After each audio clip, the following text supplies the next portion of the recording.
E se as escolas públicas fossem abolidas e as particulares não mais tivessem de seguir o MEC? Esse vídeo é baseado em um texto escrito por Anthony P. Geller.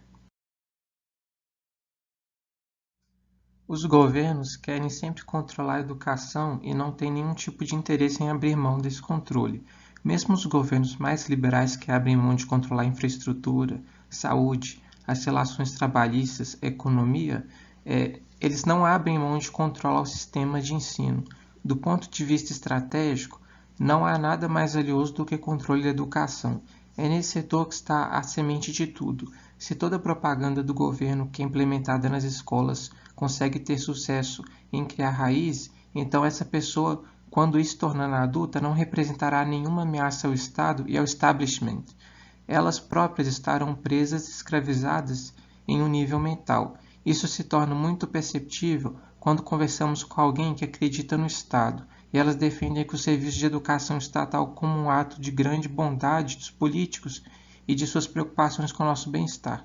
É exatamente por isso que a educação autônoma e domiciliar representa uma enorme ameaça para qualquer Estado. Porque se o Estado perder o controle do que entra na sua mente ao longo da sua juventude, durante os anos, ele perderá o segredo de sua própria sobrevivência. Na ponta do lápis, somando todo o dinheiro de impostos que vai para bancar tudo o que diz respeito à educação pública, desde a limpeza ao salário dos professores, passando por material didático, laboratórios e quadras esportivas, e considerando o que realmente é entregue em termos de ensino e educação, o desperdício é estrondoso.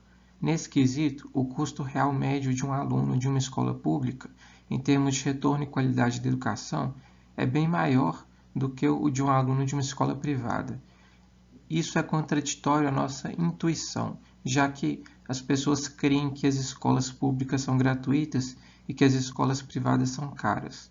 Mas a partir do momento em que você leva em consideração a origem do financiamento de ambas as instituições, impostos versus mensalidades ou doações, você verá que a alternativa privada é bem mais barata.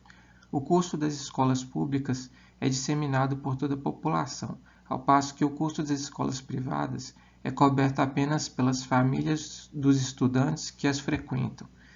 Se pudéssemos abolir as escolas públicas e todas as leis educacionais compulsórias, e se pudéssemos substituí-las por uma educação fornecida pelo mercado, teríamos escolas melhores pela metade do preço e seríamos mais livres também. Além disso, seria uma sociedade mais justa, já que apenas os usuários dos serviços de educação pagariam por seus custos. Mas digamos que miraculosamente consigamos superar esse problema e que o governo federal abra mão de controlar o sistema de ensino. O que aconteceria então? Haverá 2 estágios para a transição. No primeiro estágio, muitas coisas aparentemente ruins acontecerão. Por exemplo, o que acontecerá com as instalações físicas dessas escolas públicas? Elas serão vendidas para os arrematadores que pagarem o preço mais alto, sejam eles proprietários de uma nova escola, empresários de qualquer ramo ou meros agentes imobiliários, e isso gerará muita histeria. E quanto aos professores e funcionários? Todos dispensados.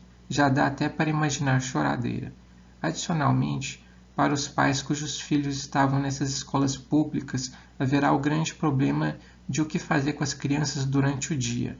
Também haverá, obviamente, uma lamúria maciça em relação aos pobres, que irão descobrir que não tem qualquer outra opção escolar senão as escolas privadas ou o próprio ensino doméstico por conta própria.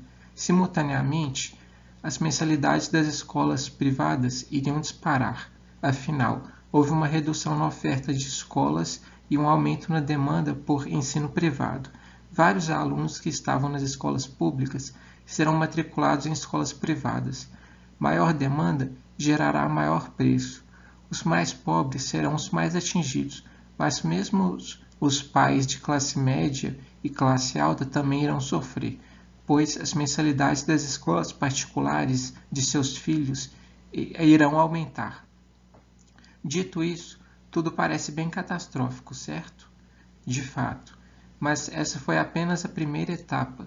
Se de alguma forma conseguimos chegar à fase 2, algo completamente diferente irá emergir. Para começar, Com essas escolas públicas abolidas, os impostos sobre propriedade, IPTU, sobre automóveis, que é o IPVA, e sobre serviços, ISS e ICMS, que antes eram utilizados para financiar as escolas públicas, poderão ser substantivamente reduzidos. Vale lembrar que, hoje, quase 40% da renda das pessoas é confiscada pelos 3 níveis de governo na forma de impostos. Uma grande redução nesses impostos liberaria mais dinheiro para os indivíduos desse Estado. Não seria exagero dizer que a redução desses impostos poderia trazer por baixo um aumento de pelo menos 25% na renda das pessoas. Consequentemente, com esses impostos reduzidos, haverá dinheiro extra para pagar as mensalidades escolares, principalmente para os mais pobres.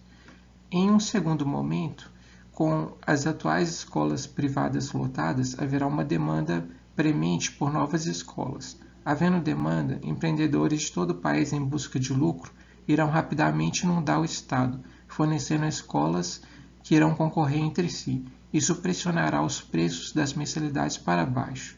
Além disso, é viável supor que igrejas e outras instituições cívicas também conseguirão arrecadar dinheiro suficiente para pagar pela educação dos mais pobres. De início, é provável que as novas escolas seguirão o modelo das escolas públicas tradicionais, mas com a mesma carga horária e oferecendo as mesmas matérias. Mas, após um período de tempo, novas alternativas surgirão. Haverá escolas fornecendo aulas durante a metade do dia, haverá escolas grandes, médias e pequenas. Algumas terão 40 crianças por sala de aula e outras terão 4 ou 1. Haverá uma expansão maciça de tutores particulares. Escolas sectárias de todos os tipos irão surgir.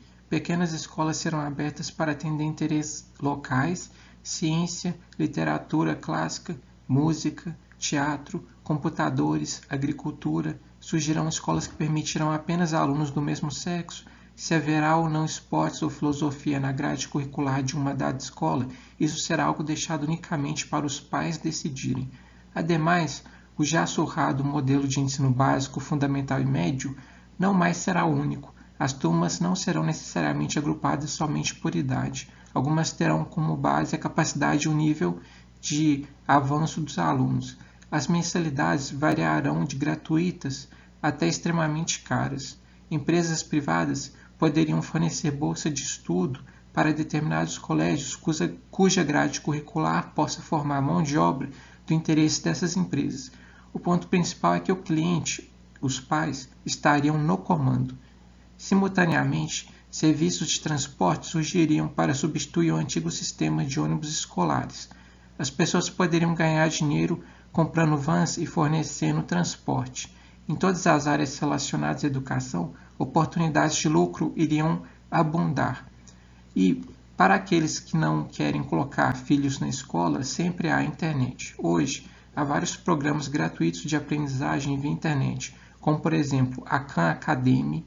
Basta os pais entrarem na internet, fazerem um download do material curricular e seguirem as instruções. Dá um trabalho e exige dedicação? É claro que sim, mas quem disse que ter filhos é um passeio? Em resumo, o mercado para a educação iria operar da mesma maneira que ele opera em qualquer outro mercado, como o de alimentos, por exemplo. Onde houver uma demanda, e obviamente as pessoas demandam educação para seus filhos, haverá uma oferta. Existem grandes redes de supermercado e existem empórios e quitandas. Existem mercearias e existem armazéns sempre dispostos a prestar seu serviço para toda essa rede. O mesmo ocorre com outros bens, e ocorreria o mesmo com a educação. Novamente, o consumidor é quem iria comandar. Ao fim e ao cabo, o que iria surgir não seria totalmente previsível. O mercado nunca é. Mas o que quer que acontecesse seria de acordo com os desejos do público consumidor. Após essa segunda e última fase, esse estado e suas cidades emergiria como um dos mais desejáveis do país. As alternativas educacionais seriam ilimitadas. Como essas escolas seriam? Algumas vantagens das escolas em um livre mercado. O custo da educação cairia ano após ano, com as empresas encontrando maneiras de fornecer educação de qualidade a custos cada vez menores, e todo o dinheiro que você gasta hoje para pagar pelas escolas públicas por meio de impostos ficaria integralmente com você, para gastar como achar melhor. A concorrência faria com que as escolas tivessem de melhorar ano após ano. Não dá para fazer previsões, mas é bem possível que houvesse escolas em que as crianças não teriam de ficar mais do que 3 horas por dia para receber uma educação muito superior à obtida hoje nas escolas controladas pelo governo. As escolas seriam tão mais estimulantes que as crianças poderiam perfeitamente querer passar várias horas do dia explorando o mundo da matemática, da história, da geografia, da literatura, da redação ou de qualquer outro tema que tenha despertado sua imaginação. Dado que não haveria nenhum Ministério da Educação impondo um determinado tipo de currículo para todo o país, não veríamos mais as brigas amargas sobre os conteúdos ministrados, sobre a necessidade ou não de se ensinar religião, sensibilidade social e educação sexual.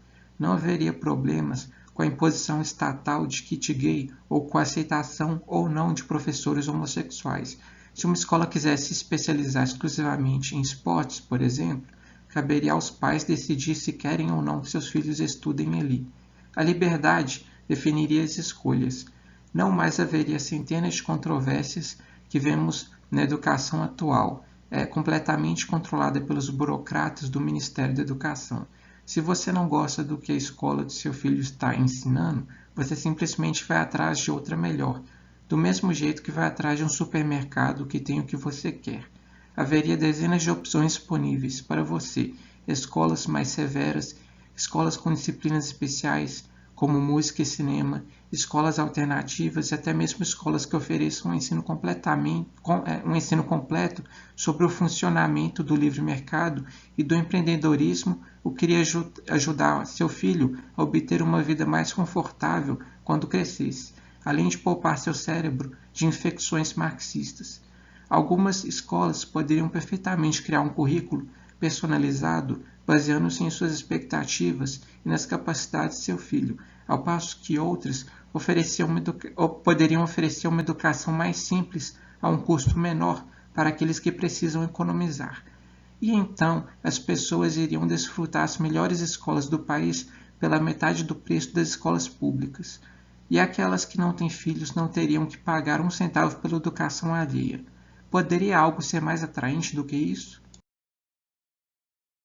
Infelizmente, enquanto o governo puder tributar os cidadãos para lhes fornecer serviços educacionais a preço marginal zero, todo um serviço educacional privado que poderia existir jamais é criado. Não deixa de ser irônico constatar essa contradição, ao mesmo tempo em que o governo vigilantemente pune empresas que praticam concorrência predatória, entende-se, fornecem produtos e serviços a preços baixos, ele próprio incorre nessa prática, só que de maneira totalmente coercitiva, pois o faz com dinheiro que confisca da população no serviço educacional. Não há nada de específico na educação que nos faça duvidar de que o mercado poderia fornecê-la. Assim como qualquer produto ou serviço, a educação é uma combinação de terra, trabalho e capital direcionados a um objetivo claro, a instrução de assuntos acadêmicos e relacionados, os quais são demandados por uma classe de consumidores majoritariamente pais. Esse é o crédito do texto que eu li para fazer esse vídeo. Né? O autor é o Anthony Geller, ele é formado em Economia pela Universidade de Illinois, possui mestrado pela Columbia University, em Nova York, e é Chartered Financial Analyst, credenciado pela CFA Institute. E esse texto é encontrado no site Instituto Miss Brasil. Obrigado por assistirem.